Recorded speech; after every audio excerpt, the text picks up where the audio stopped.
Assalamualaikum warahmatullahi wabarakatuh.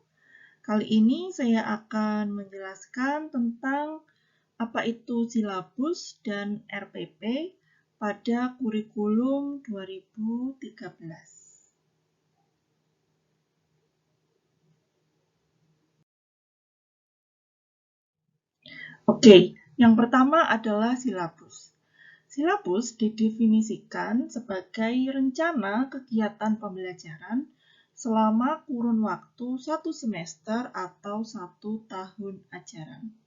Jadi simpelnya bahwa pada silabus nanti akan dijelaskan tentang materi serta kegiatan pembelajaran yang akan dilakukan selama 1 semester. Gitu.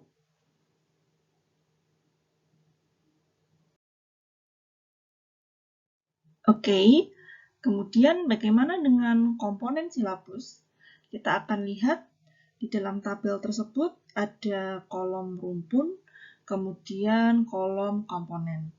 Nah, untuk kolom rumpun ada 3, yaitu yang pertama tujuan pembelajaran, yang kedua adalah kegiatan belajar mengajar, dan yang terakhir adalah penilaian. Nah, lalu bagaimana substansi dari setiap rumpunnya? Kita lihat untuk tujuan pembelajaran ada 4. Yang pertama adalah kompetensi inti, kompetensi dasar, indikator, serta tujuan pembelajaran. Kemudian bagaimana dengan substansi dari kegiatan belajar mengajar? Nah, meliputi bahan pelajaran, metode dan strategi pembelajaran, alokasi waktu, kemudian sumber, media, bahan dan alat, dan kegiatan pembelajaran.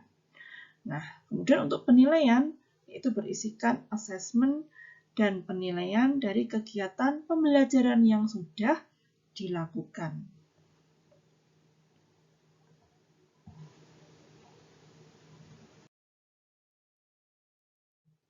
Oke, kemudian di sini saya akan juga menjelaskan bagaimana sistem pembelajaran di kelas.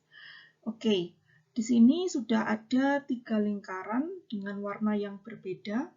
Yang pertama itu tujuan, lalu KBM atau kegiatan belajar mengajar atau aktivitas belajar mengajar, lalu yang terakhir adalah penilaian.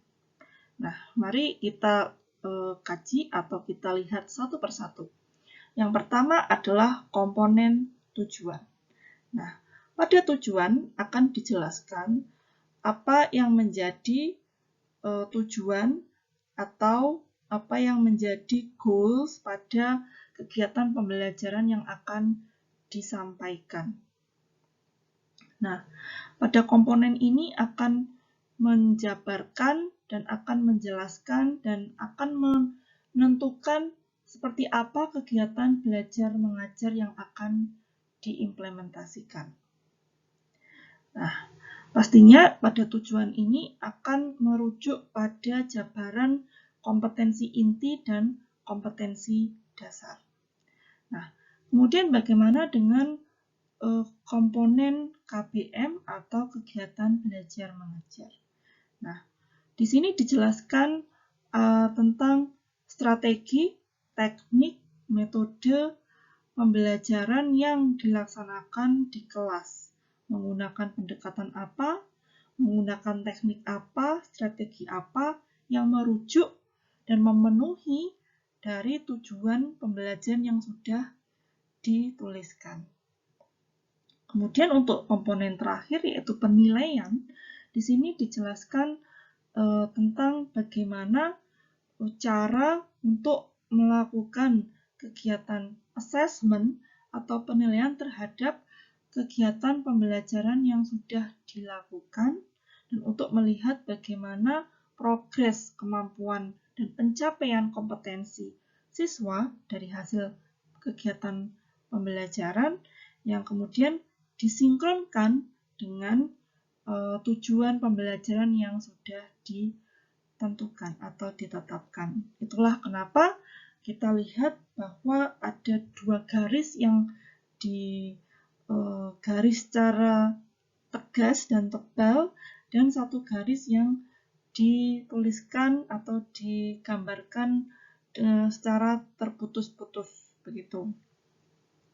Itu menunjukkan bahwa penilaian dan tujuan itu juga sangat berkorelasi begitu. Oke.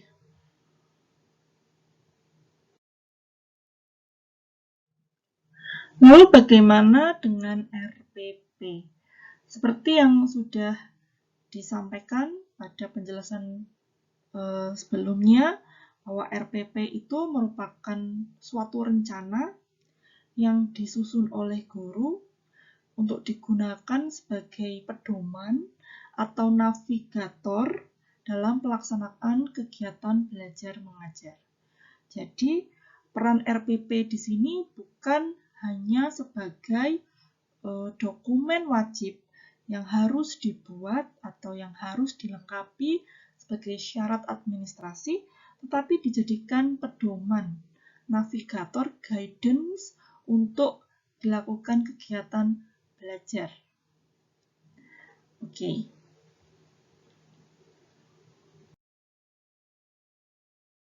Nah, pada jabaran komponen di sini, saya akan menjelaskan dan menunjukkan komponen RPP secara lengkap, gitu, yang nantinya akan disederhanakan menjadi tiga komponen. Tapi kita perlu tahu untuk versi lengkapnya itu komponennya apa saja. Nah, kita awali dari kompetensi dasar. Kompetensi dasar yang dijabarkan dari kompetensi inti, kemudian indikator, lalu tujuan pembelajaran, bahan pelajaran, metode dan strategi pembelajaran, kemudian sumber, media, bahan, dan alat, kemudian kegiatan pembelajaran, dan yang terakhir adalah asesmen penilaian.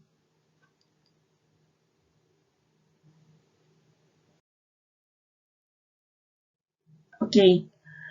Nah, di dalam penulisan RPP ada komponen yang harus dituliskan sebelum menuliskan dari komponen-komponen yang tadi sudah dijelaskan, yaitu identitas dari RPP yang meliputi nama mata pelajaran, nama sekolah, alamat, keterampilan, materi pokok, kelas atau semester, dan alokasi waktu.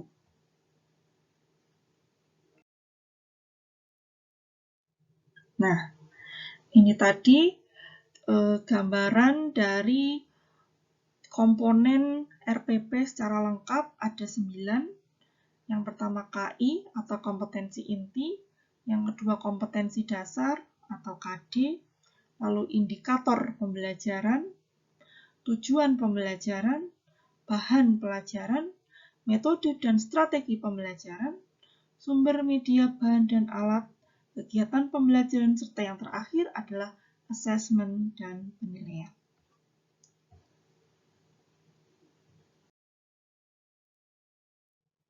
Nah, di sini kita akan melihat bagaimana perbedaan dari silabus dan RPP serta persamaannya.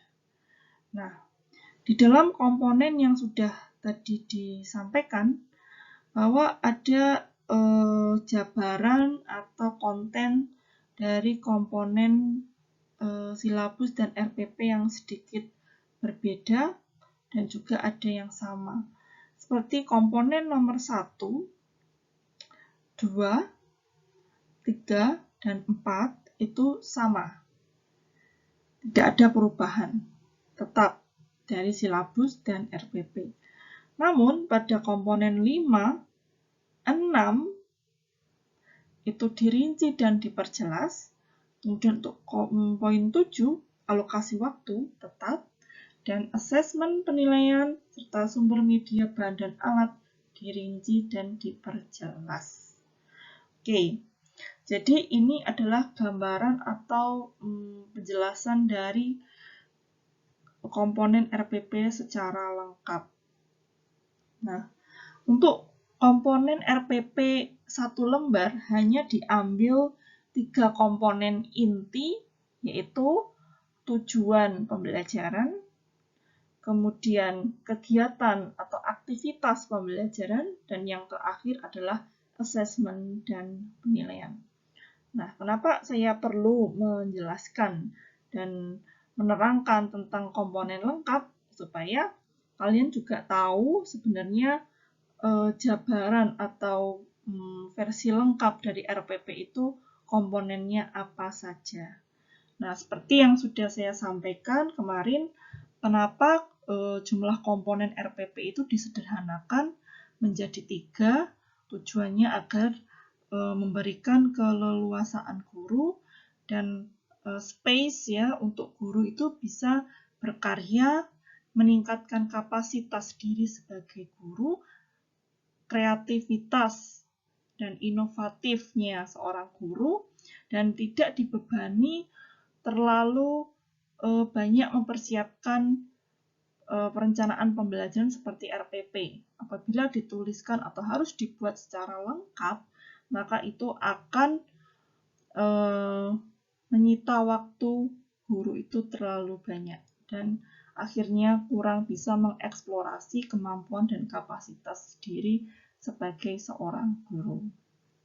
Oke, mungkin ini untuk penjelasan tentang silabus dan RPP. Untuk pertanyaan dan penjelasan yang lain akan dijelaskan di video berikutnya. Oke, sekian. Saya harap penjelasan ini dapat dipahami dan dapat didiskusikan bersama di forum diskusi di grup WhatsApp atau di Zoom. Oke, demikian. Wassalamualaikum warahmatullahi wabarakatuh.